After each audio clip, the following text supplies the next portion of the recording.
Chapitre 233. Les 7 lépreux guéris.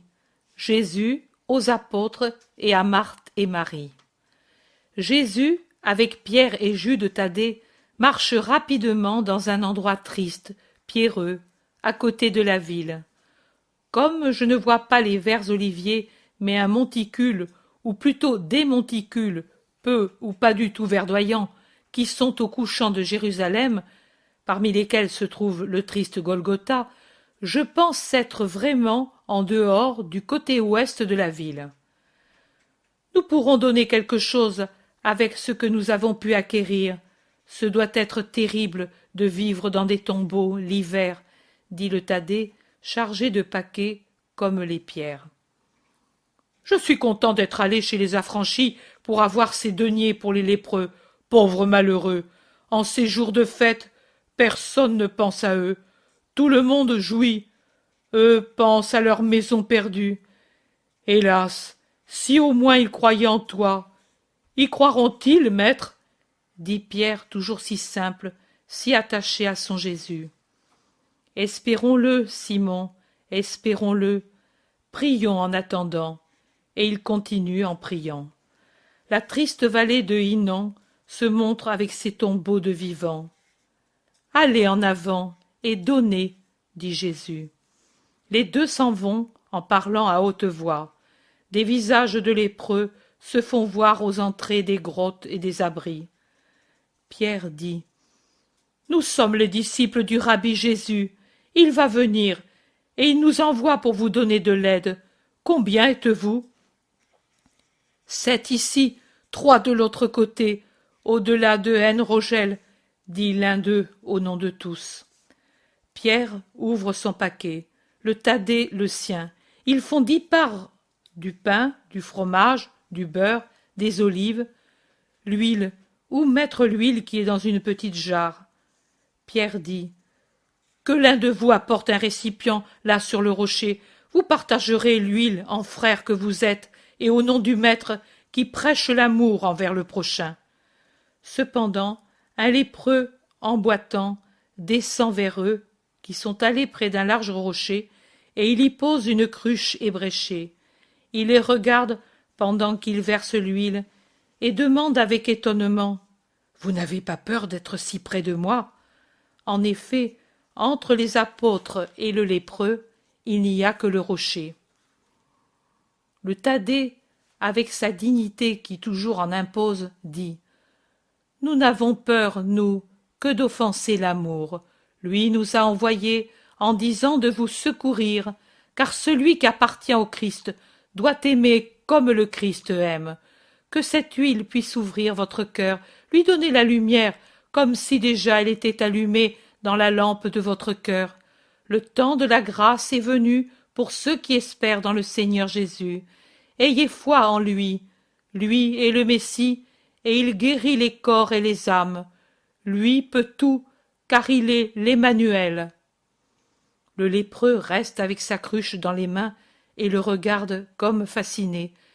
Puis il dit: Je sais qu'Israël a son Messie, car en parlent les pèlerins qui viennent dans la ville pour le chercher, et nous écoutons leur conversation. Mais moi, je ne l'ai jamais vu, car je suis venu ici depuis peu. Et vous dites qu'il me guérirait? Parmi nous, il y en a qui le blasphèment, et d'autres qui le bénissent. Et moi, je ne sais pas qui croire.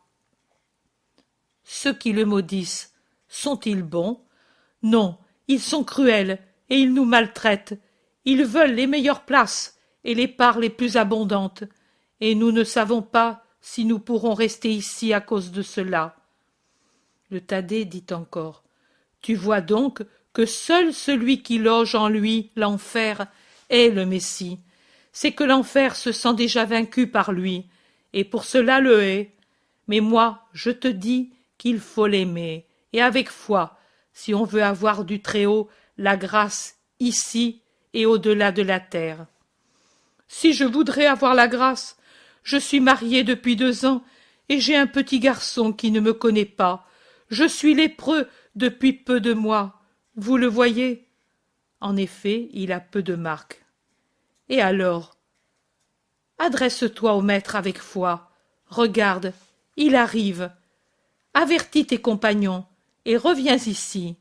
Il passera et te guérira. » L'homme monte la côte en boitant, et il appelle « Uria, Joab, Adina, et vous aussi qui ne croyez pas, le Seigneur vient pour nous sauver. » Une, deux, trois détresses de plus en plus grandes s'avancent. Pourtant, la femme se montre à peine, c'est une horreur vivante. Peut-être elle pleure, et peut-être elle parle, mais il n'est pas possible de comprendre, car sa voix est un son inarticulé qui sort de ce qui était la bouche, mais qui maintenant n'est plus que deux mâchoires dépourvues de dents, découvertes, horribles. « Oui, je te dis qu'ils m'ont dit de venir vous appeler, qu'il vient nous guérir. » « Moi, non, je n'ai pas cru les autres fois, et il ne m'écoutera plus. Et puis, je ne peux plus marcher, » dit plus distinctement la femme, qui sait avec quelle difficulté. Elle s'aide même de ses doigts pour tenir les lambeaux de ses lèvres afin de se faire comprendre. « Nous te porterons à Dina, » disent les deux hommes et celui de la cruche. « Non, non, moi j'ai trop péché. » Et elle s'affaisse là où elle est. Trois autres accourent, comme ils peuvent, autoritaires, et ils disent « Donne-nous l'huile, en attendant, et puis allez trouver Belzébuth si vous voulez. » « L'huile est pour tous, » dit celui de la cruche, en cherchant à défendre son trésor. Mais les trois violents, cruels, l'écrasent et lui arrachent la cruche. « Voilà, c'est toujours ainsi, un peu d'huile depuis si longtemps. Mais le maître vient, allons le trouver. Tu ne viens vraiment pas, Adina ? » « Je n'ose pas. » Les trois descendent vers le rocher. Ils s'arrêtent pour attendre Jésus, à la rencontre duquel sont allés les deux apôtres. Et une fois qu'il est arrivé, il crie « Aie pitié de nous, Jésus d'Israël, nous espérons en toi, Seigneur. » Jésus lève son visage. Il les regarde de son regard inimitable.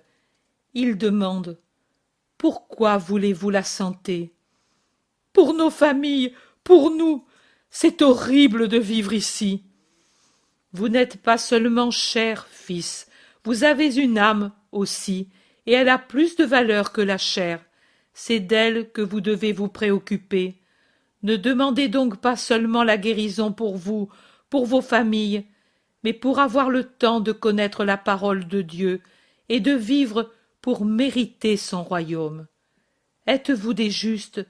Devenez-le davantage. Êtes-vous des pécheurs?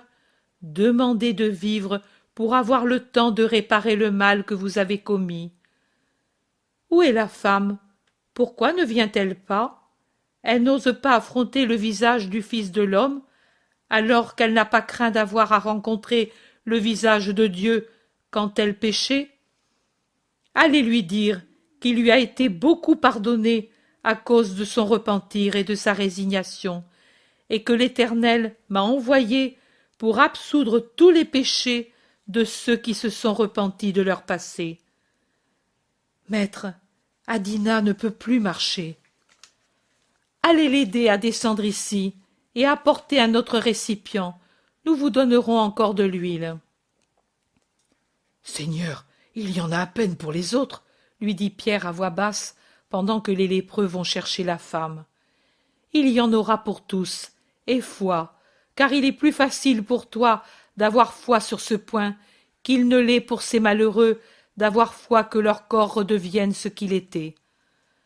Pendant ce temps, là-haut, dans les grottes, une rixe a éclaté entre les trois lépreux mauvais pour la répartition de la nourriture. La femme descend, portée dans les bras, et elle gémit comme il lui est permis. « Pardon pour le passé, pour n'avoir pas demandé pardon les autres fois. Jésus, fils de David, aie pitié de moi. » Il la dépose au pied du rocher, et sur le rocher, il dépose une sorte de marmite toute bosselée. Jésus demande: Que dites-vous? Est-il plus facile d'augmenter l'huile dans un vase ou de faire croître la chair là où la lèpre l'a détruite? Un silence, puis justement la femme dit: L'huile, mais aussi la chair, parce que tu peux tout, et tu peux me donner aussi l'âme de mes premières années. Je crois, Seigneur. Oh, le sourire divin! C'est comme une lumière qui se répand, pleine de douceur, de joie, de suavité. Et elle est dans les yeux et sur les lèvres et dans la voix quand il dit: À cause de ta foi, sois guéri et pardonné, et vous de même, et ayez de l'huile et de la nourriture pour vous restaurer. Et allez vous faire voir au prêtre comme il est prescrit. Demain, à l'aurore, je reviendrai avec des vêtements, et vous pourrez aller en sauvegardant la décence. Allons, louez le Seigneur, vous n'êtes plus lépreux. C'est alors que les quatre, qui jusqu'à ce moment avaient les yeux fixés sur le Seigneur, se regardent et crient leur étonnement. La femme voudrait se redresser, mais elle est trop nue pour le faire. Son vêtement tombe en lambeaux, et il y a plus de nus que de couverts en elle. Elle reste à moitié cachée par le rocher, en une pudeur qui n'est pas seulement pour Jésus, mais pour ses compagnons. Avec les traits de son visage recomposé, plus effilés seulement à cause des privations, elle pleure en disant sans arrêt: Béni, béni, béni. Et ces bénédictions se mêlent au blasphème horrible des trois mauvais lépreux, rendus furieux de voir les autres guéris. Les ordures et les pierres volent. Vous ne pouvez rester ici. Venez avec moi. Il ne vous arrivera aucun mal. Regardez. La route est vide. L'heure de sexte ramène les habitants dans les maisons. Vous irez jusqu'à demain auprès des autres lépreux. Ne craignez pas. Venez derrière moi. Tiens, femme. Et il lui donne son manteau pour se couvrir. Les quatre, un peu craintifs, un peu abasourdis, le suivent comme quatre agneaux. Ils parcourent ce qui reste de la vallée de l'Hinnom, traversent la route, vont vers Siloam, autre triste emplacement de lépreux. Jésus s'arrête au pied des talus et commande: Montez et dites-leur que demain, à prime, je serai ici. Allez et faites la fête avec eux en annonçant le maître de la bonne nouvelle. Il leur fait donner tout ce qui reste de nourriture et les bénit avant d'en prendre congé. Allons maintenant, c'est déjà plus de sexte, dit Jésus en se retournant pour revenir sur la voie basse qui va à Béthanie. Mais tout de suite, un cri le rappelle: Jésus, fils de David, aie aussi pitié de nous. Ils n'ont pas attendu l'aube, eux, observe Pierre. Allons les trouver. Si peu nombreuses sont les heures où je puis faire du bien sans que ceux qui me haïssent troublent la paix de ceux à qui j'ai fait du bien, répond Jésus, et il revient sur ses pas en tenant sa tête droite vers les trois lépreux de Siloam qui se sont présentés sur le terre-plein de la petite colline et qui répètent leurs cris, aidés par ceux qui sont déjà guéris et qui sont derrière eux. Jésus se contente de tendre les mains et de dire: Qu'il vous soit fait comme vous demandez. Allez et vivez dans les voies du Seigneur. Il les bénit alors que la lèpre s'efface de leur corps comme fond au soleil une légère couche de neige. Et Jésus s'en va en toute hâte, suivi par les bénédictions des miraculés qui, de leur terre-plein, tendent leurs bras en un embrassement plus vrai que s'il était réellement donné. Ils reviennent sur le chemin pour Béthanie, qui suit le cours du Cédron, qui fait une courbe à l'angle aigu, après une centaine de pas de Siloam. Mais une fois dépassé le tournant, on peut voir l'autre partie de la route qui continue pour Béthanie. Et voilà, tout seul, marchant rapidement, Judas de Cariote. « Mais c'est Judas !» s'écrie le Thaddée qui le voit le premier. Pierre crie: Pourquoi ici? Seul? Ohé, Judas! Judas se retourne tout d'un coup. Il est pâle, presque verdâtre. Pierre le lui dit. Tu as vu le démon? Que tu sois de la couleur des laitues? Que fais-tu ici, Judas? Pourquoi as-tu quitté les compagnons? Demande en même temps Jésus. Judas a déjà repris possession de lui-même. Il dit. J'étais avec eux, j'ai rencontré quelqu'un qui avait des nouvelles de ma mère. Regarde. Et il fouille dans sa ceinture. De la main, il se frappe le front en disant. Je l'ai laissée chez cet homme. Je voulais te faire lire la lettre. Ou bien je l'ai perdue en route. Elle n'est pas très bien, et même elle a été malade. Mais voilà les compagnons, ils se sont arrêtés. Ils t'ont vu. Maître, je suis bouleversé. Je le vois. Maître, voici les bourses. J'en ai fait 2 pour ne pas attirer l'attention. J'étais seul. Les apôtres Barthélemy, Philippe, Matthieu, Simon et Jacques de Zébédée sont un peu gênés. Ils s'approchent de Jésus affectueusement, mais avec la conscience d'avoir manqué. Jésus les regarde et dit. Ne le faites plus.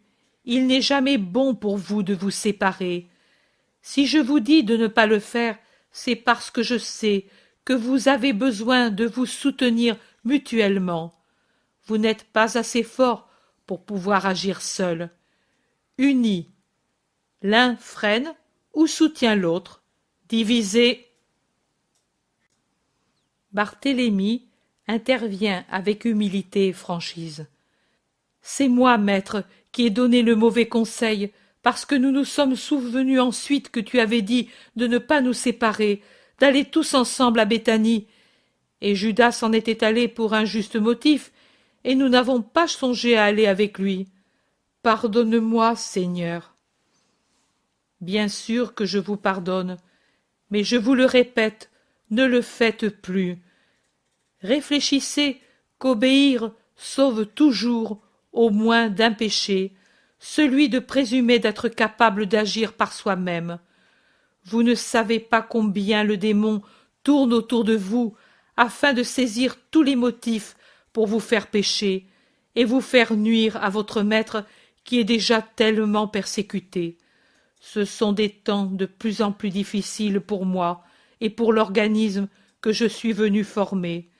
C'est pourquoi il faut beaucoup de précautions pour éviter qu'il ne soit, je ne dis pas blessé et tué, car il ne le sera jamais plus jusqu'à la fin des siècles, mais couvert de boue. Ses adversaires vous regardent attentivement, ne vous perdent jamais de vue, de même qu'ils pèsent tous mes actes et toutes mes paroles, et cela pour avoir de quoi dénigrer. Si vous vous montrez querelleur, divisé, imparfait de quelque manière, même pour des choses de peu d'importance, eux rassemblent et manipulent ce que vous avez fait, et le lancent comme de la boue, et une accusation contre moi, et mon Église, qui est en train de se former. Vous le voyez, je ne vous fais pas de reproches, mais je vous donne des conseils, pour votre bien. Oh, ne savez-vous pas, mes amis, que même les choses les meilleures, ils les manipuleront et les présenteront pour pouvoir m'accuser avec un semblant de justice? Allons, donc, à l'avenir, soyez plus obéissants et plus prudents. Les apôtres sont tout émus par la douceur de Jésus. Judas de Kériote ne cesse de changer de couleur. Il reste humblement un peu en arrière de tous, jusqu'à ce que Pierre lui dise « Que fais-tu là? Tu n'as pas plus de tort que les autres. Viens donc en avant avec les autres. » Et il est bien forcé d'obéir. Il marche rapidement, car bien qu'il y ait du soleil, il y a une bise qui les invite à marcher pour se réchauffer. Et ils ont déjà fait un bout de chemin quand Nathanaël, qui a froid et le dit en s'en mitouflant plus que jamais dans son manteau, remarque que Jésus n'a que son seul vêtement. « Maître, mais qu'en as-tu fait de ton manteau ?»« Je l'ai donné à une lépreuse. Nous avons guéri et consolé 7 lépreux. »« Mais tu dois avoir froid, prends le mien, dit le zélote en ajoutant. Dans les tombeaux glaciales, je me suis habitué au vent d'hiver. Non, Simon, regarde, là c'est déjà Béthanie. Nous serons bientôt dans la maison, et je n'ai pas du tout froid. J'ai eu aujourd'hui beaucoup de joie spirituelle, et elle est plus confortable qu'un chaud manteau. Le Thaddée dit. Frère, tu nous donnes des mérites que nous n'avons pas. C'est toi, pas nous, qui as guéri et consolé. Vous avez préparé les cœurs à la foi dans le miracle. Vous avez donc avec moi, et comme moi, aidé à guérir et consoler. Si vous saviez comme je me réjouis de vous associer à moi en toutes mes œuvres. Ne vous rappelez-vous pas les paroles de Jean de Zacharie, mon cousin?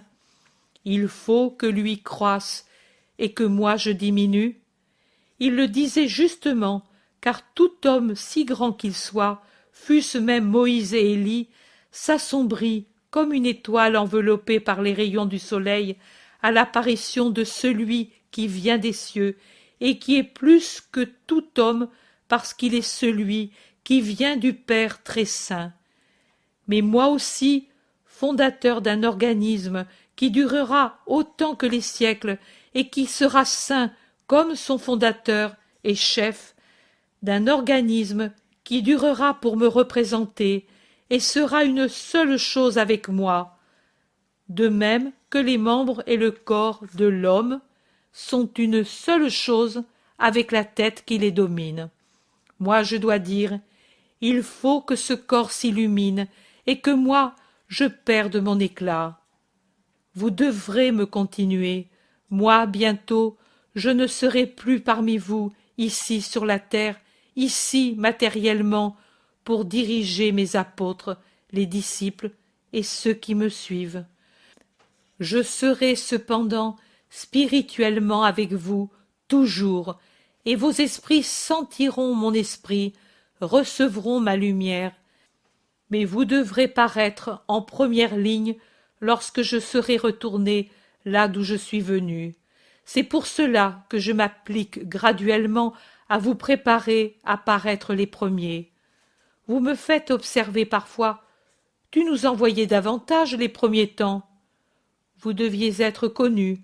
Maintenant que vous l'êtes, maintenant que pour ce petit coin de la terre vous êtes déjà les apôtres, je vous garde toujours unis à moi, participant à toute mon action, de façon que le monde dise « Lui les a associés aux œuvres qu'il accomplit, parce qu'ils resteront après lui pour le continuer. » Oui, mes amis, vous devez être toujours plus en avant, devenir plus éclairés, me continuer, être moi, pendant que moi, comme une mère qui lentement cesse de soutenir son petit enfant qui a appris à marcher, je me retire. Il ne doit pas être brusque le passage de moi à vous. Les petits du troupeau, les humbles fidèles en seraient effrayés. Je les passe doucement de moi à vous, pour qu'ils n'aient pas l'impression d'être seuls, même un seul moment. Et vous, aimez-les tellement comme moi je les aime. Aimez-les en souvenir de moi, comme je les ai aimés. Jésus se tait en se perdant dans une de ses pensées intimes, et il en sort seulement quand, un peu en dehors de Béthanie, il rencontre les autres apôtres venus par l'autre chemin. Réunis, ils continuent vers la maison de Lazare. Jean dit qu'ils sont déjà attendus car les serviteurs les ont vus, et il dit que Lazare est très malade. Je le sais, c'est pour cela que je vous ai dit que nous resterons dans la maison de Simon, mais je n'ai pas voulu m'éloigner sans le saluer encore une fois. Mais pourquoi ne le guéris-tu pas? Ce serait si juste. Tes meilleurs serviteurs, tu les laisses tous mourir. Moi je ne comprends pas, dit l'Iscariote toujours audacieux, même dans ses meilleurs moments. Ce n'est pas nécessaire que tu comprennes à l'avance. Oui, ce n'est pas nécessaire, mais sais-tu ce que disent tes ennemis? Que tu guéris quand tu peux, pas quand tu veux, que tu protèges quand tu peux.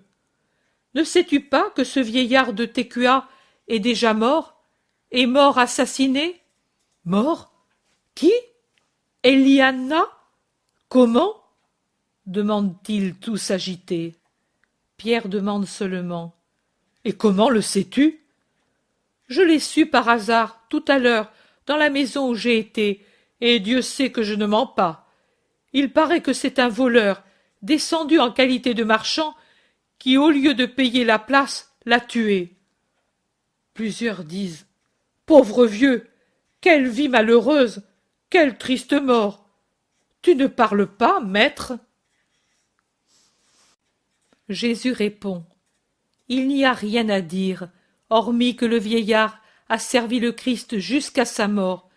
S'il pouvait en être ainsi de tous. Pierre demande au Thaddée. Dis un peu, fils d'Alphée, mais n'est-ce pas peut-être comme tu disais, hein? C'est possible. Un fils qui par haine chasse son père, et pour une haine de cette nature, peut être capable de tout. Mon frère, elles sont bien vraies tes paroles. Et le frère sera contre son frère, et le père contre ses fils. Jésus dit, oui, et qui agira ainsi croira servir Dieu. Yeux aveugles, cœurs endurcis, esprits sans lumière, et pourtant vous devrez les aimer. Philippe s'écrie. Mais comment ferons-nous pour aimer ceux qui nous traiteront ainsi?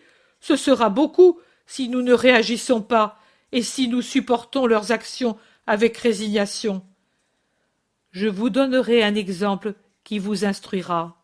En son temps, et si vous m'aimez, vous ferez ce que je ferai. Le zélote observe. Voici Maximin et Sarah.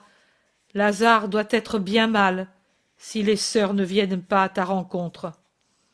Les deux accourent et se prosternent.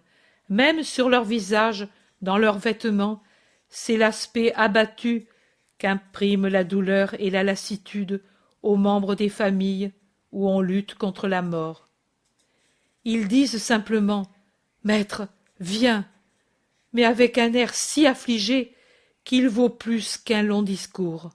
Et ils conduisent tout de suite Jésus à la porte du petit appartement de Lazare, alors que les autres serviteurs s'occupent des apôtres.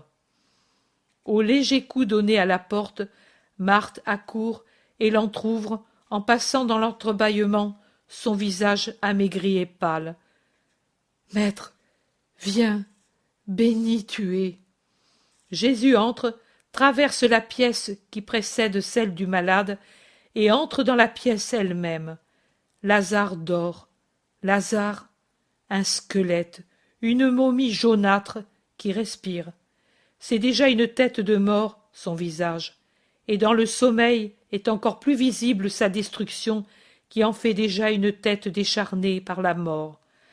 La peau cireuse et tirée brille aux angles pointus des pommettes, des mâchoires, sur le front, sur les orbites tellement creusées qu'elles paraissent sans yeux, sur le nez tranchant qui semble s'être allongé sans mesure tant est annulé le contour des joues. Les lèvres sont pâles, au point de disparaître, et il semble qu'elles ne puissent se fermer sur les deux rangées de dents à moitié découvertes, entr'ouvertes, déjà un visage de mort. Jésus se penche pour regarder. Il se redresse, regarde les deux sœurs qui le regardent avec toute leur âme concentrée dans leurs yeux. Âme douloureuse, âme pleine d'espoir. Il leur fait un signe et, sans bruit, retourne dehors dans la petite cour qui précède les deux pièces. Marthe et Marie le suivent. Elle ferme la porte derrière elle. Seuls, les trois entre les quatre murs, en silence sous le ciel bleu, ils se regardent. Les sœurs ne savent même plus demander, ne savent même plus parler. Mais Jésus parle. Vous savez qui je suis, moi je sais qui vous êtes. Vous savez que je vous aime, moi je sais que vous m'aimez. Vous connaissez ma puissance, moi je connais votre foi en moi. Vous savez aussi, toi particulièrement Marie, que plus on aime et plus on obtient. C'est aimer que de savoir espérer et croire au-delà de toute mesure et de toute réalité qui puisse démentir la foi et l'espérance. Eh bien, pour tout cela, moi je vous dis de savoir espérer et croire en dépit de toute réalité contraire. Vous me comprenez? Je dis, sachez espérer et croire en dépit de toute réalité contraire. Je ne puis m'arrêter que quelques heures. Le Très-Haut sait combien, comme homme, je voudrais m'arrêter, ici, avec vous, pour l'assister et le consoler, vous assister et vous réconforter. Mais comme fils de Dieu, je sais qu'il est nécessaire que je m'en aille, que je m'éloigne, que je ne sois pas ici quand vous me désirerez plus que l'air que vous respirez. Un jour, bientôt, vous comprendrez les raisons qui maintenant pourront vous paraître cruelles.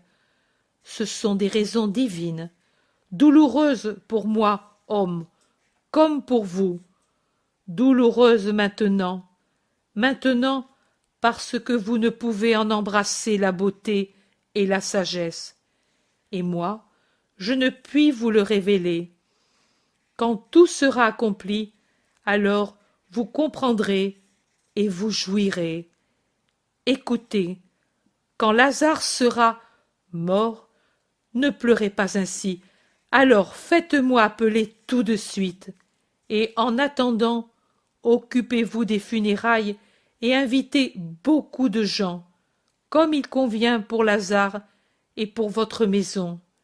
Lui, c'est un grand juif, peu l'estime pour ce qu'il est, mais lui en dépasse beaucoup aux yeux de Dieu. Je vous ferai savoir où je suis pour que vous puissiez toujours me trouver. Et pourquoi n'être pas ici, au moins à ce moment-là? Nous nous résignons, oui, à sa mort, mais toi, Marthe sanglote, ne pouvant rien dire d'autre, étouffant ses pleurs dans ses vêtements. Marie, au contraire, regarde Jésus fixement, comme hypnotisée, et elle ne pleure pas. Sachez obéir, sachez croire, espérer, sachez dire toujours oui à Dieu. Lazare vous appelle. Allez maintenant, je vais venir. Et si je n'ai plus la possibilité de vous parler à part, rappelez-vous ce que je vous ai dit. Et alors qu'elle rentre en toute hâte, Jésus s'assoit sur un banc de pierre, et il prie. Chapitre 234. Jésus à la fête de la dédicace du temple. Il n'est pas possible de rester immobile dans la matinée froide et venteuse. Au sommet du Moria, le vent qui vient du nord-est s'abat piquant, faisant envoler les vêtements et rougissant les visages et les yeux. Et pourtant, il y a des gens qui sont montés au temple pour les prières. Manquent au contraire tous les rabbis avec leur groupe particulier d'élèves, et le portique paraît plus vaste et surtout plus digne en l'absence des rassemblements tapageurs et pompeux qui l'occupent d'ordinaire. Et ce doit être une chose très étrange de le voir si vide, car tout le monde s'en étonne comme d'une chose inhabituelle, et Pierre en est même méfiant. Mais Thomas, qui semble encore plus robuste, enveloppé comme il l'est dans un ample et lourd manteau, dit « Ils se seront enfermés dans quelques pièces de peur de perdre la voix. Tu les regrettes ?» Et il rit. « Moi, non, si je pouvais ne jamais plus les voir, mais je ne voudrais pas que ce fût. » Et il regarde l'Iscariote qui ne parle pas, mais qui saisit le coup d'œil de Pierre, et dit « Ils ont vraiment promis de ne pas donner d'autres ennuis, sauf dans le cas où le maître les scandaliserait. Certainement, ils seront sur leur garde, mais puisqu'ici on ne pêche pas et on n'offense pas, ils sont absents. » Pierre dit « Cela vaut mieux ainsi, et que Dieu te bénisse, garçon, si tu as réussi à les rendre raisonnables. » Il est encore de bonne heure. Il y a peu de gens dans le temple.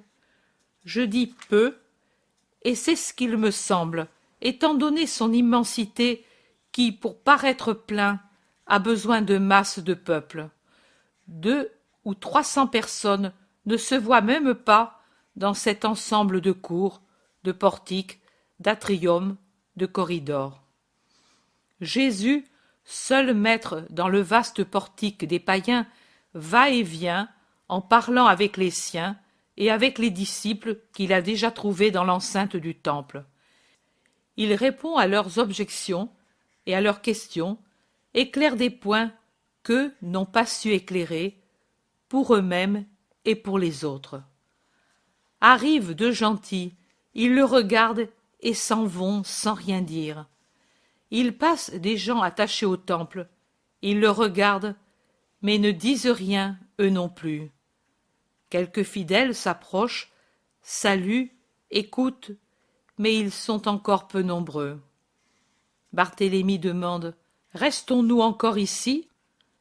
Il fait froid, et il n'y a personne. Pourtant cela fait plaisir d'être ici, en paix. Maître, aujourd'hui tu es vraiment dans la maison de ton père, et en maître, dit en souriant Jacques d'Alphée, et il ajoute « C'est ainsi que devait être le temple quand il y avait Néhémie et les rois sages et pieux. » Pierre dit « Moi, je dirais de partir. De là, il nous épie. » Qui? Les pharisiens? Non, ceux qui sont passés avant et d'autres. Partons, maître. J'attends des malades. Ils m'ont vu entrer dans la ville. Le bruit s'est certainement répandu. Ils vont venir quand il fera plus chaud. Restons au moins jusqu'au tiers de sexte, répond Jésus. Et il recommence à faire les 100 pas pour ne pas rester immobile dans l'air froid. En effet, après quelque temps, quand le soleil cherche à adoucir les effets de la tramontane, une femme arrive avec une fillette malade et elle demande sa guérison. Jésus la satisfait. La femme dépose son obole aux pieds de Jésus en disant « C'est pour les autres enfants qui souffrent. » L'Iscariote ramasse l'argent. Plus tard, sur un brancard, on apporte un homme âgé dont les jambes sont malades, et Jésus le guérit. En troisième lieu, arrive un groupe de personnes qui prient Jésus de sortir hors des murs du temple pour chasser le démon d'une fillette dont les cris déchirants se font entendre jusqu'à l'intérieur. Et Jésus se dirige derrière eux en sortant sur la route qui mène à la ville. Des gens, parmi lesquels il y a des étrangers, se sont serrés autour de ceux qui tiennent la fillette, qui écument et se débat en chavirant les yeux. Des gros mots de toutes sortes jaillissent de ses lèvres, et cela d'autant plus que Jésus s'approche d'elle. De même, elle se débat de plus en plus fortement. C'est avec peine que la tiennent 4 hommes jeunes et robustes. Et avec les insultes sortent des cris de reconnaissance pour le Christ et des supplications angoissées de l'esprit qui la possède pour qu'on ne le chasse pas, et aussi des vérités répétées avec monotonie. « Allez, ne me faites pas voir ce maudit. Va-t'en, va-t'en, cause de notre ruine. Je sais qui tu es. Tu es le Christ. Tu n'as pas reçu d'autre onction que celle de là-haut. La puissance du ciel te couvre et te défend. Je te hais, maudit. Ne me chasse pas. Pourquoi nous chasses-tu et ne veux-tu pas de nous, alors que tu gardes près de toi une légion de démons dans un seul? Ne sais-tu pas que l'enfer tout entier est dans un seul? Si, tu le sais. Laisse-moi ici, au moins jusqu'à l'heure de... La parole s'arrête parfois comme étranglée, d'autres fois elle change ou s'arrête avant, ou se prolonge à travers des cris inhumains, comme quand il crie « Laisse-moi entrer au moins en lui! Ne m'envoie pas là-bas, dans l'abîme! Pourquoi nous es-tu, Jésus, Fils de Dieu? Est-ce que cela ne te suffit pas, ce que tu es? Pourquoi veux-tu aussi nous commander? Nous ne voulons pas de tes ordres, nous. Pourquoi es-tu venu pour nous persécuter, si nous t'avons renié, va-t'en, ne nous verse pas dessus les feux du ciel. Tes yeux, quand ils seront éteints, nous rirons. Ah non, pas même alors, tu nous vains, sois maudit, toi et le Père qui t'a envoyé, et celui qui vient de vous, et vous. Ah! Le dernier cri est vraiment épouvantable. Le cri d'une créature égorgée dans laquelle entre lentement le fer homicide, et il a commencé du fait que Jésus, après avoir arrêté plusieurs fois, par commandement mental, les paroles de l'obsédé, y met fin, en touchant d'un doigt le front de la fillette, et le cri se termine dans une convulsion horrible jusqu'à ce que, avec un fracas qui tient du ricanement et du cri d'un animal de cauchemar, le démon la quitte en criant « Mais je ne vais pas loin !» ha ha ha, suivi immédiatement d'un bruit sec comme celui de la foudre, bien que le ciel soit absolument clair. Beaucoup s'en vont terrorisés, d'autres s'approchent encore davantage pour observer la fillette qui s'est calmée tout d'un coup en s'affaissant dans les bras de ceux qui la tenaient.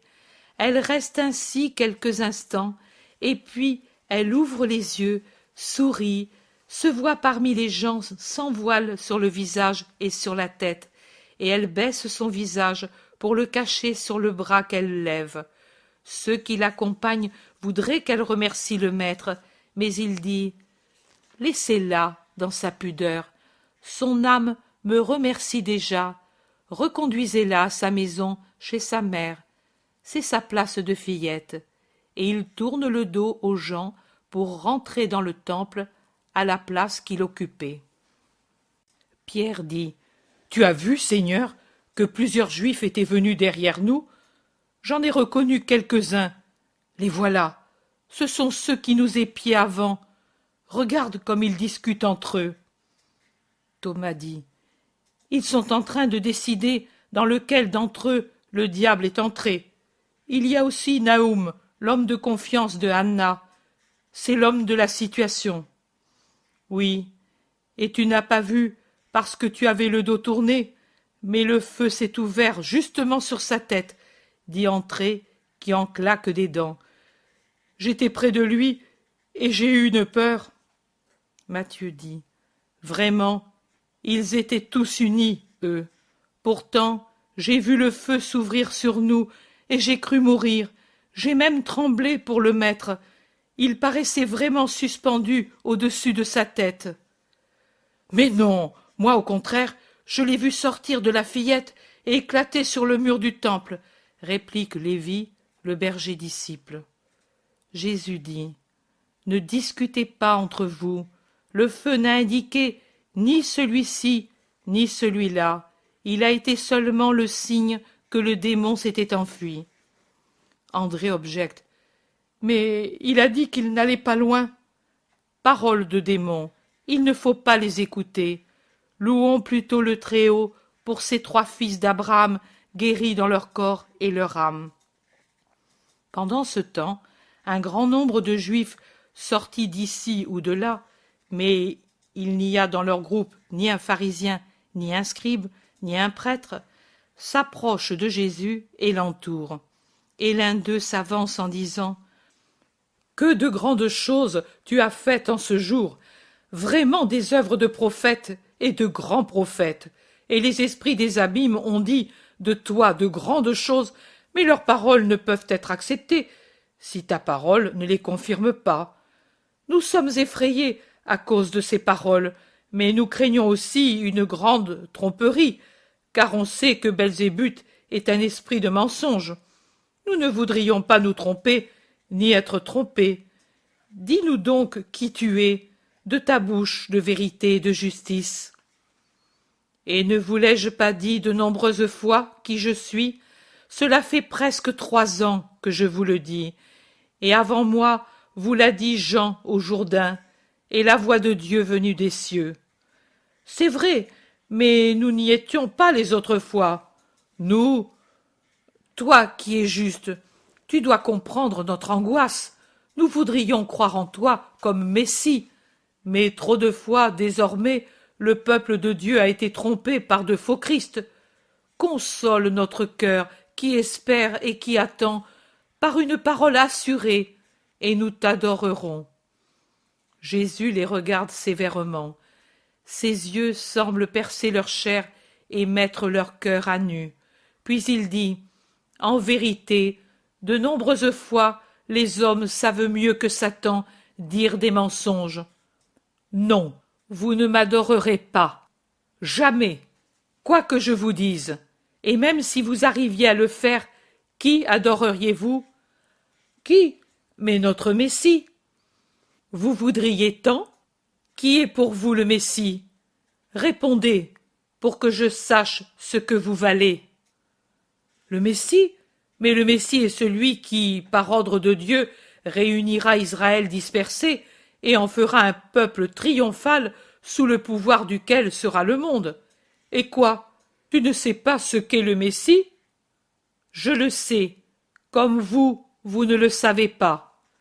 Donc pour vous, c'est un homme qui, surpassant David et Salomon et Judas Maccabée, fera d'Israël la nation qui sera la reine du monde? C'est cela, Dieu l'a promis. Toute vengeance, toute gloire, toute revendication viendra du Messie promis. Il est dit, tu n'adoreras pas d'autre que le Seigneur ton Dieu. Pourquoi alors m'adoreriez-vous si vous ne pouviez voir en moi que l'homme Messie? Et quoi d'autre devons-nous voir en toi? Quoi? Et c'est avec ces sentiments que vous venez m'interroger, race de vipères sournoises et venimeuses, et sacrilège aussi, car si en moi vous ne pouviez voir autre chose que le Messie humain et m'adoriez, vous seriez idolâtres. C'est à Dieu seul qu'il faut donner l'adoration. Et en vérité, je vous dis une fois encore, que celui qui vous parle est plus que le Messie, que vous vous représentez avec une mission et des fonctions et des pouvoirs que vous, dépourvus d'esprit et de sagesse, vous imaginez. Le Messie ne vient pas pour donner à son peuple un royaume tel que vous le croyez. Il ne vient pas exercer des vengeances sur d'autres puissants. Son royaume n'est pas de ce monde, et sa puissance dépasse tout autre pouvoir limité de ce monde.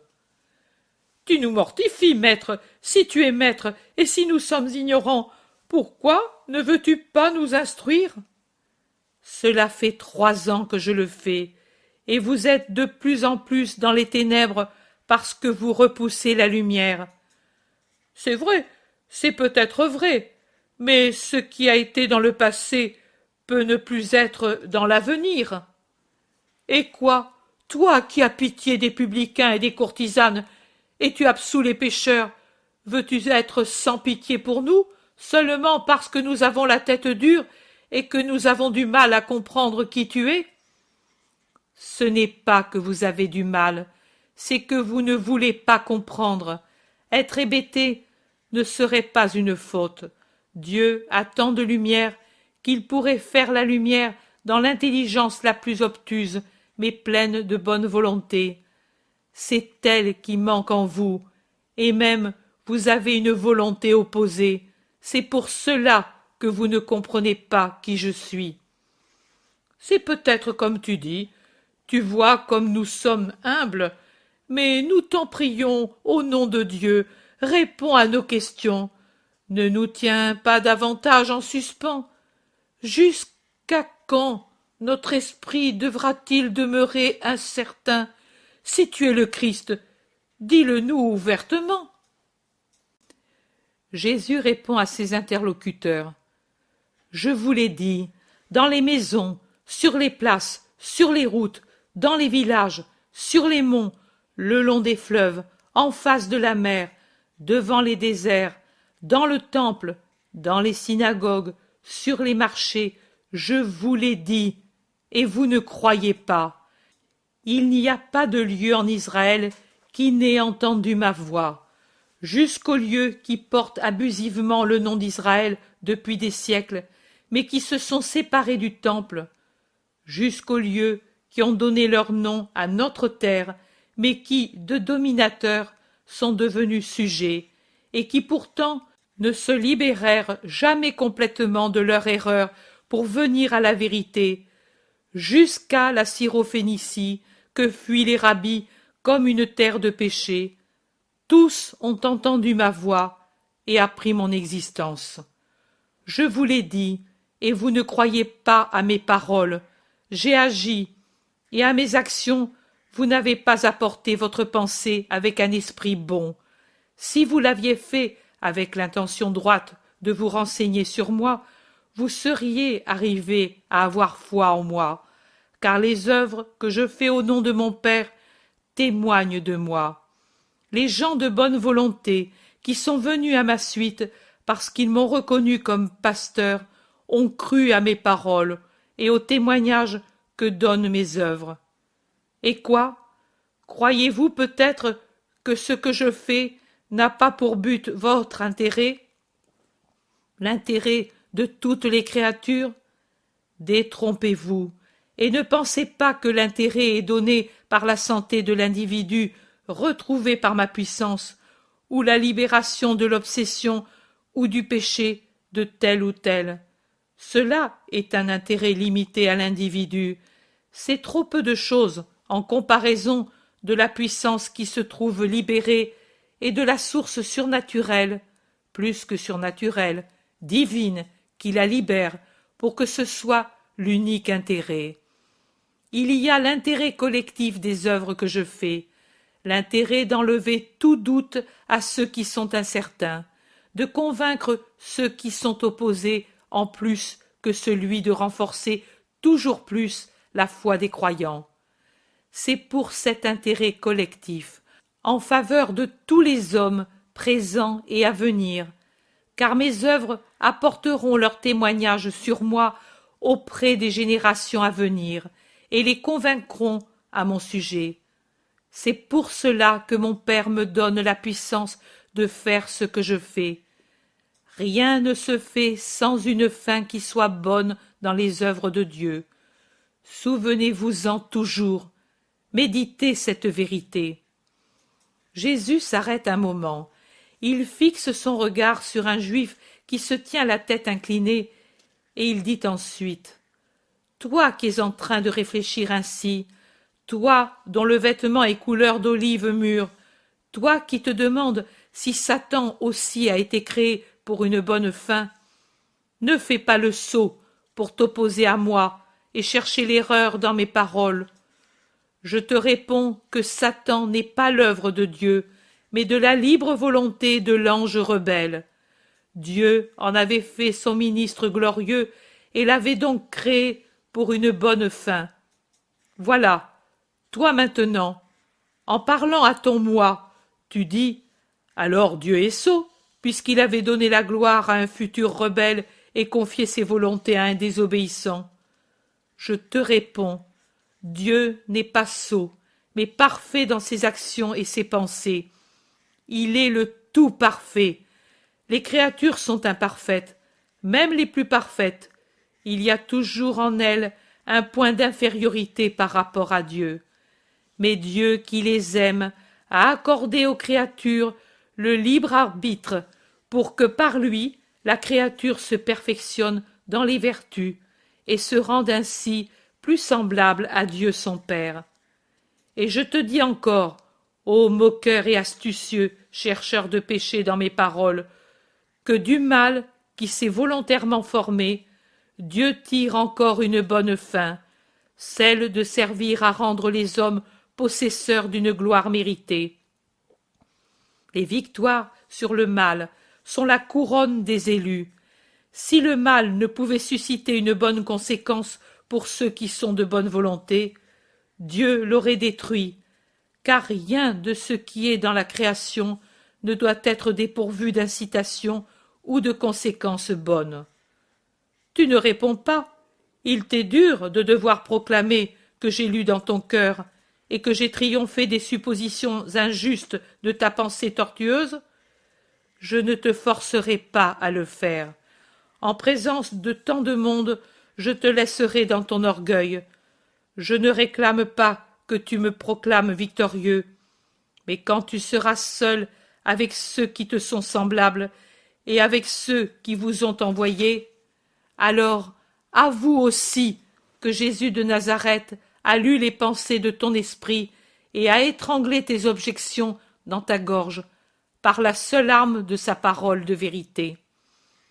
Mais laissons là cette interruption personnelle et revenons aux personnes nombreuses qui m'écoutent. Si même une seule de ce grand nombre convertissait son esprit à la lumière, je serais récompensé de la peine de parler à des pierres, ou plutôt à des tombeaux remplis de vipères. Je disais que ceux qui m'aiment m'ont reconnu comme pasteur à cause de mes paroles et de mes œuvres. Mais vous ne croyez pas, vous ne pouvez pas croire, parce que vous n'êtes pas de mes brebis. Qu'êtes-vous? Je vous le demande. Posez-vous la question à l'intérieur de votre cœur. Vous n'êtes pas sot. Vous pouvez vous connaître pour ce que vous êtes. Il vous suffit d'écouter la voix de votre âme qui n'est pas tranquille, de continuer d'offenser le Fils de celui qui l'a créé. Vous, tout en sachant ce que vous êtes, vous ne le direz pas. Vous n'êtes ni humble, ni sincère. Mais moi je vous dis ce que vous êtes. Vous êtes en partie des loups, en partie des chevreaux sauvages, mais aucun d'entre vous, malgré la peau d'agneau que vous portez pour vous faire passer pour des agneaux, n'est un agneau véritable. Sous la toison moelleuse et blanche, vous avez tous les couleurs féroces, les cornes pointues, les crocs et les griffes du bouc ou du fauve, et vous voulez rester tel, car il vous plaît d'être tel, et vous rêvez férocité et révolte. Vous ne pouvez donc m'aimer, et vous ne pouvez me suivre et me comprendre. Si vous entrez dans le troupeau, c'est pour nuire, pour apporter la douleur ou le désordre. Mes brebis ont peur de vous. Si elles étaient comme vous êtes, elles devraient vous haïr, mais elles ne savent pas haïr. Ce sont les agneaux du prince de la paix, du maître d'amour, du pasteur miséricordieux, et elles ne savent pas haïr. Elles ne vous haïront jamais, comme moi, je ne vous haïrai jamais. Je vous laisse la haine, qui est le fruit mauvais de la triple concupiscence, avec le moi déchaîné dans l'animal homme, qui vit oublieux d'être aussi esprit en plus que chair. Moi, je garde ce qui est mien, l'amour. Et cela, je le communique à mes agneaux, et je vous l'offre aussi à vous, pour vous rendre bon. Si vous vous rendez bon, alors vous me comprendrez, et vous viendrez à mon troupeau, semblable aux autres qui s'y trouvent. Nous nous aimerions. Les brebis et moi, nous nous aimons. Elles m'écoutent, elles reconnaissent ma voix. Vous ne comprenez pas ce qu'est en vérité connaître ma voix. C'est ne pas avoir de doute sur son origine et la discerner entre 1000 autres voix de faux prophètes, comme une véritable voix venue du ciel, maintenant et toujours, même parmi ceux qui se croient des fidèles de la sagesse, et le sont en partie, il y en aura beaucoup qui ne sauront pas discerner ma voix des autres voix qui parleront de Dieu, avec plus ou moins de justice, mais qui seront toutes des voix inférieures à la mienne. Un juif objecte avec le ton méprisant avec lequel il parlerait à un diminué mental. Tu dis toujours que bientôt tu t'en vas, et ensuite tu veux dire que toujours tu parleras? Quand tu seras parti, tu ne parleras plus. Jésus répond encore de son ton patient et affligé qui a pris seulement un son sévère quand il a parlé au début aux Juifs, et ensuite quand il a répondu aux objections intérieures de ce Juif. Je parlerai toujours pour que le monde ne devienne pas tout entier idolâtre, et je parlerai aux miens, à ceux que j'ai choisis pour vous répéter mes paroles. L'Esprit de Dieu parlera, et eux comprendront ce que les sages eux-mêmes ne sauront pas comprendre. En effet, les savants étudieront la parole, la phrase, la manière, le lieu, le comment, l'instrument, à travers lesquels la parole parle, alors que ceux que j'ai choisis ne se perdront pas dans ces études inutiles, mais écouteront, perdus dans l'amour, et comprendront, puisque ce sera l'amour qui leur parlera. Eux distingueront les pages ornées des savants ou les pages menteuses des faux prophètes, des rabbis d'hypocrisie qui enseignent des doctrines corrompues ou enseignent ce qu'ils ne pratiquent pas. Ils les distingueront des paroles simples, vraies, profondes, qui viendront de moi. Mais le monde les haïra à cause de cela, car le monde me hait, moi lumière, et les fils de la lumière, le monde ténébreux, qui aime les ténèbres, propice à son péché.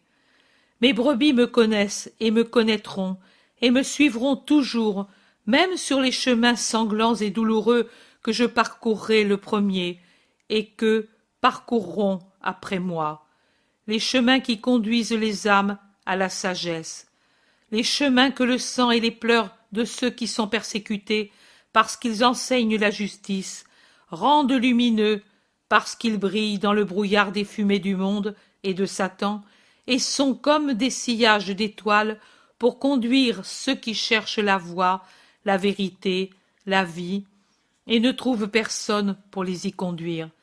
Car c'est de cela que les âmes ont besoin, de ceux qui les conduisent à la vie, à la vérité, au juste chemin.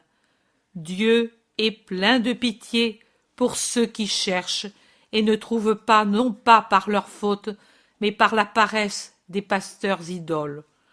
Dieu est plein de pitié pour les âmes qui, laissées à elles-mêmes, se perdent et sont accueillies par les ministres de Lucifer, tout prêts à accueillir ceux qui se sont égarés, pour en faire des prosélytes de leur doctrine. Dieu est plein de pitié pour ceux qui sont trompés seulement parce que les rabbis de Dieu, les prétendus rabbis de Dieu, se sont désintéressés d'eux. Dieu est plein de pitié pour ceux qui vont à la rencontre du découragement, des brouillards, de la mort, par la faute de faux maîtres, qui de maîtres n'ont que le vêtement et l'orgueil d'être appelés de ce nom. Et pour ces pauvres âmes, comme il a envoyé les prophètes pour son peuple, comme il m'a envoyé moi pour le monde entier, ainsi ensuite, après moi, il enverra les serviteurs de la parole, de la vérité et de l'amour pour répéter mes paroles. Car ce sont mes paroles qui donnent la vie. C'est pourquoi mes brebis de maintenant et de plus tard auront la vie que je leur donne à travers ma parole, qui est vie éternelle pour ceux qui l'accueillent, et ne périront jamais, et que personne ne pourra arracher de mes mains. Nous n'avons jamais repoussé les paroles des vrais prophètes, nous avons toujours respecté Jean, qui a été le dernier prophète, répond un juif avec colère, et ses compagnons lui font écho. Il est mort à temps, pour ne pas être mal vu de vous et être persécuté même par vous. S'il était encore parmi les vivants, son « il n'est pas permis » dit pour un inceste charnel, il vous le dirait aussi à vous qui commettez un adultère spirituel par votre fornication avec Satan contre Dieu, et vous le tueriez comme vous avez l'intention de me tuer. Les Juifs manifestent bruyamment avec colère, déjà disposés à frapper, las de devoir feindre la douceur. Mais Jésus ne s'en préoccupe pas. Il élève la voix pour dominer le tumulte, et il crie « Et vous m'avez demandé qui je suis, ô hypocrite! Vous disiez que vous vouliez le savoir pour être certain, et vous dites maintenant que Jean a été le dernier prophète, et par 2 fois vous vous condamnez pour un péché de mensonge, une première fois parce que vous dites n'avoir jamais repoussé les paroles des vrais prophètes, la seconde fois parce qu'en disant que Jean est le dernier prophète, et que vous croyez aux vrais prophètes, vous excluez que moi aussi je sois un prophète, au moins un prophète et un vrai prophète. Bouche mensongère, cœur trompeur, oui, en vérité, moi, ici, dans la maison de mon père, je proclame que je suis plus que prophète. Moi, j'ai ce que mon père m'a donné. Ce que mon père m'a donné est plus précieux que tout et que tous, car c'est une chose sur laquelle la volonté et la puissance des hommes ne peuvent porter leurs mains rapaces. J'ai ce que Dieu m'a donné, et qui, tout en étant en moi, est toujours en Dieu, et personne ne peut le ravir des mains de mon Père, ni à moi, car c'est la même nature divine. Le Père et moi, nous sommes un. Ah! Horreur! Blasphème! Anathème! La clameur des Juifs résonne dans le temple, et encore une fois, les pierres qui servent aux changeurs et aux marchands de bestiaux pour tenir en place leurs enclos sont des munitions pour ceux qui cherchent des armes pouvant servir à frapper. Mais Jésus s'élève, les bras croisés sur la poitrine.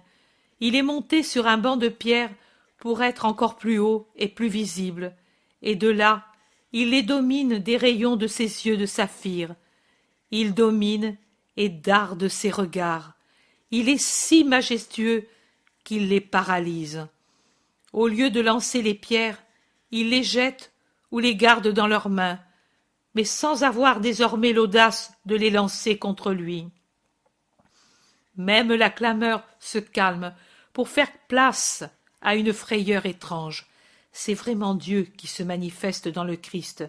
Et quand Dieu se manifeste ainsi, l'homme, même le plus arrogant, se fait petit et effrayé. Je pense, quel mystère est caché dans le fait que les Juifs aient pu être si féroces le vendredi saint. Quel mystère dans l'absence de ce pouvoir de domination chez le Christ ce jour-là. C'était vraiment l'heure des ténèbres, l'heure de Satan, et eux seuls régnaient. La divinité, la paternité de Dieu avait abandonné son Christ, et lui n'était plus rien que la victime.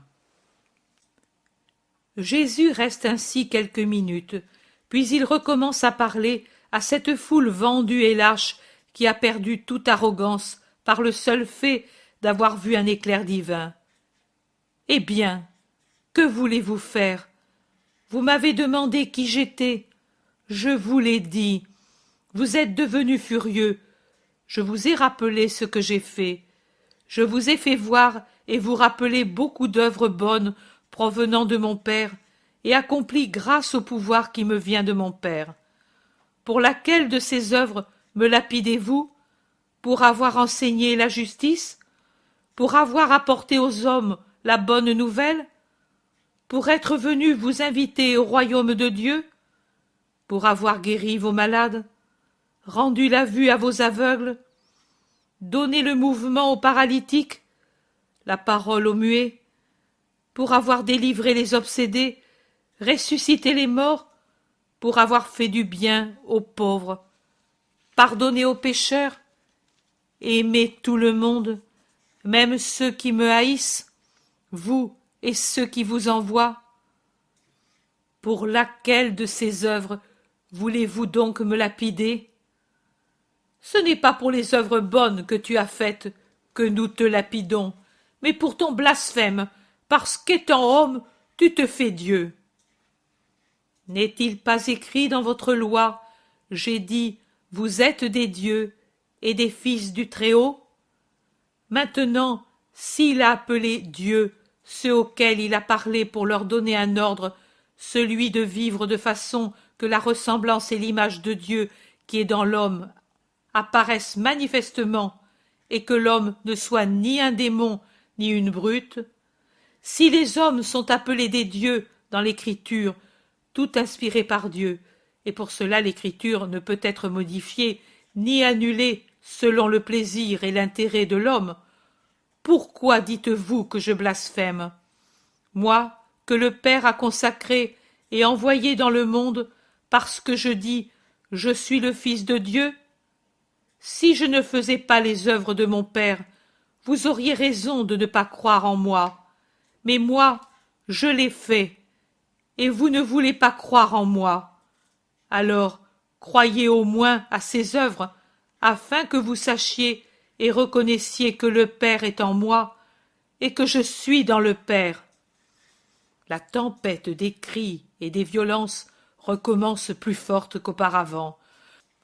De l'une des terrasses du temple, où certainement ils étaient à l'écoute et cachés, des prêtres, des scribes et des pharisiens poussent de nombreux cris. « Mais emparez-vous de ce blasphémateur! Désormais sa faute est publique. Tous nous avons entendu. À mort le blasphémateur qui se proclame Dieu. Donnez-lui le même châtiment qu'au fils de Salumite de Dabri. Qu'on l'emmène hors de la ville et qu'on le lapide. C'est notre droit.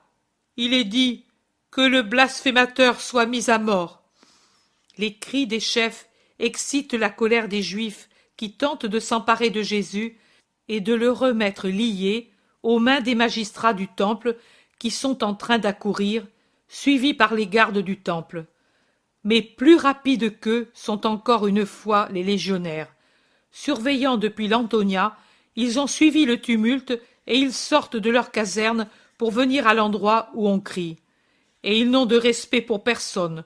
Les hampes des lances manœuvrent activement sur les têtes et les échines, et ils s'excitent mutuellement par des plaisanteries et des gros mots à travailler sur les Juifs. « À la niche, chien! Faites place! Frappe dur sur ce teigneux, Licinus!